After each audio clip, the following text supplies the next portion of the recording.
Assalamualaikum warahmatullahi wabarakatuh. Apa kabar sahabat beriman? Selamat datang di Magenta Islam. Setiap umat muslim di dunia ini pastinya ingin menjadi penghuni surga.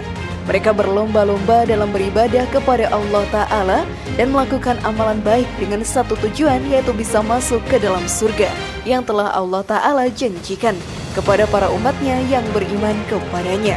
Surga merupakan tempat yang menyimpan banyak keindahan serta kenikmatan. Para penghuni surga pun akan merasakan hal itu selamanya.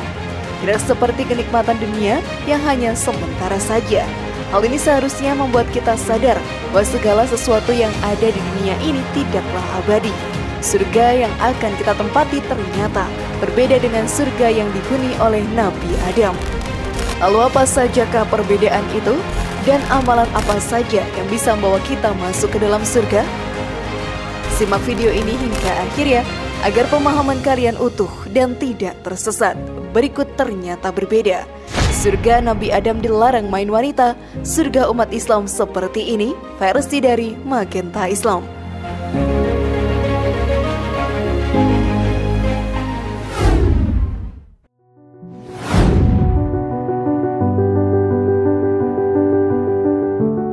Perbedaan surga Nabi Adam dan surga yang akan kita tempati.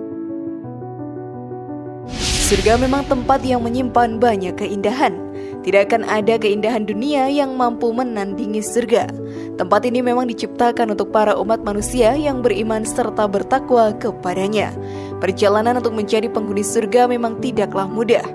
Godaan setan pun akan selalu ada di sekitar kita. Hal ini bisa membuat keimanan kita menjadi goyah.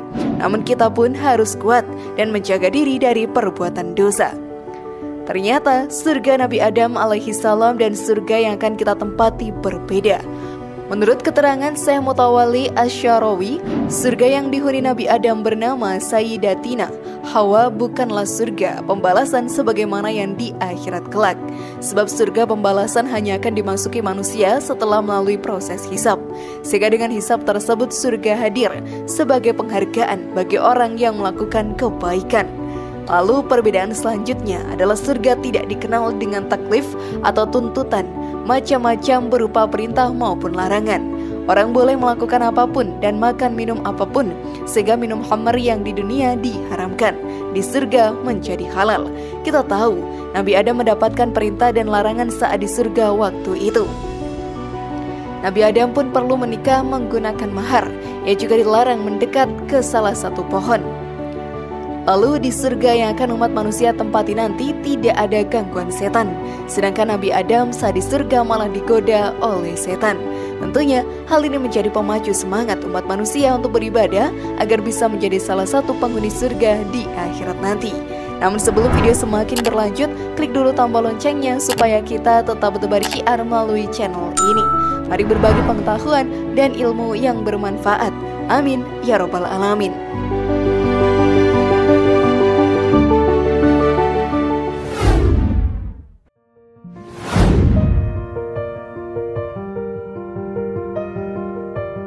Kebebasan yang didapatkan oleh penghuni surga. Jalan untuk menjadi penghuni surga memang sangatlah berat. Kita harus menjaga keimanan serta ketakwaan kita kepada Allah Ta'ala selama hidup di dunia ini. Tidaklah boleh kita berpaling darinya dan mengikuti semua bujuk rayu setan. Berbagai macam larangan yang diberikan oleh Allah Ta'ala merupakan sebuah ujian kepada umatnya. Tentunya kita pun harus menghadapi ujian tersebut dengan sabar agar mendapat pahala melimpah yang akan menjadi bekal di akhirat nanti. Di surga nanti, para penghuninya pun bebas untuk melakukan apapun dan meminta apapun. Hal ini dijelaskan pula dalam Al-Quran. Kamilah pelindung-pelindungmu dalam kehidupan dunia dan akhirat. Di dalamnya surga, kamu memperoleh apa yang kamu inginkan dan memperoleh apa yang kamu minta, sebagai penghormatan bagimu dari Allah yang Maha Pengampun, Maha Penyayang. Quran Surat Fussilat ayat 31-32. Tentunya, ini menjadi bukti bahwa kenikmatan yang akan kita dapatkan di surga nanti tidak akan ada habisnya. Semua yang kita inginkan bisa kita rasakan di sana. Hal tersebut menjadi sebuah berkah yang akan kita dapatkan di akhirat karena sudah menjaga keimanan serta ketakwaan di dunia. Merugilah jika saat ini masih ada salah satu dari kalian yang berbuat dosa dan belum bertaubat kepada Allah Ta'ala. Semua itu sahabat beriman, hanyalah tipu daya setan. Mereka membujuk manusia untuk merasakan kenikmatan dunia yang hanya sesaat, serta berujung kepada perbuatan dosa. Maka dari itu, teruslah beriman dan bertakwa kepada Allah Ta'ala. Jauhilah segala larangannya dan jalankanlah semua perintahnya.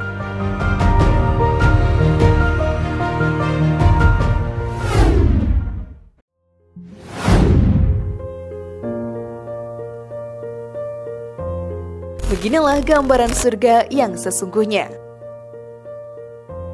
Surga akan menampung semua umat yang beriman kepada Allah Ta'ala. Tidak akan ada satupun umat yang terlewat. Namun bagi para pendosa yang tidak sempat bertaubat saat hidup di dunia, maka tidak akan bisa masuk ke surga, bahkan hanya mencium wanginya saja tidak bisa.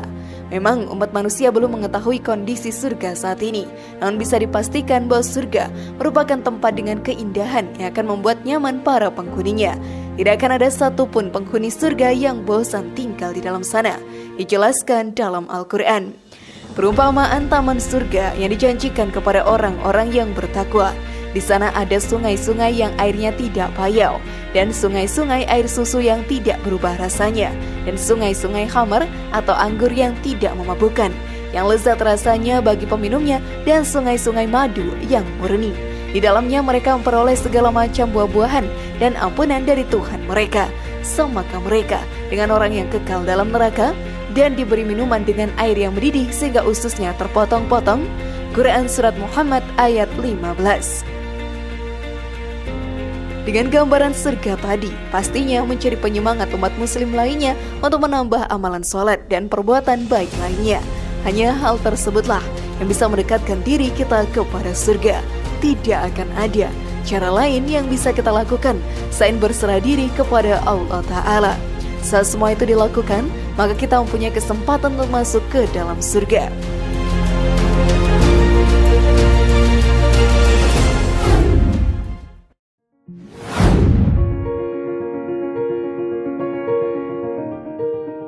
Ini dia amalan yang bisa menghantarkan kita ke surga. Memang salah satu cara untuk bisa menjadi penghuni surga adalah dengan memperbanyak ibadah kepada Allah Ta'ala. Semua hal yang diperintahkan oleh Allah Ta'ala tidak akan membawa kerugian untuk diri kita. Semuanya akan memberikan kita pahala dan membalasnya dengan rezeki yang berlimpah serta keberkahan yang tiada tara. Semakin sering kita beribadah sahabat beriman dan beramal baik, maka setan pun akan semakin segan untuk menggoda diri kita. Salah satu amalan baik yang bisa membawa kita ke surga adalah rajin dalam membaca Al-Quran. Dengan membaca Al-Quran, diri kita pun akan mendapatkan petunjuk dalam menjalankan kehidupan. Selain itu, pahala yang akan kita dapatkan pun sangatlah melimpah. Seperti yang dijelaskan dalam hadis, kata Abdullah ibnu Mas'ud, Rasulullah SAW bersabda, siapa saja membaca satu huruf dari kitabullah atau Al-Quran, maka dia akan mendapat satu kebaikan, sedangkan satu kebaikan dilipatkan kepada 10 semisalnya. Aku tidak mengatakan alif lam mim satu huruf, akan tetapi alif satu huruf, lam satu huruf, dan mim satu huruf.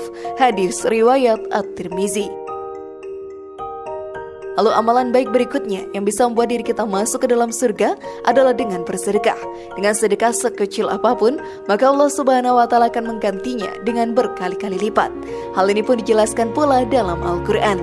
Sesungguhnya orang-orang yang membenarkan Allah dan Rasul-Nya, baik laki-laki maupun perempuan, dan meminjamkan kepada Allah pinjaman yang baik, niscaya akan dilipat gandakan pembayaran kepada mereka, dan bagi mereka pahala yang banyak. Quran Surat Al-Hadid ayat 18. Maka dari itu perbanyaklah melakukan amalan baik. Jangan sampai menjadi umat yang menyesal di akhirat nanti karena tidak melakukan amalan baik dan tidak bisa masuk ke dalam surga.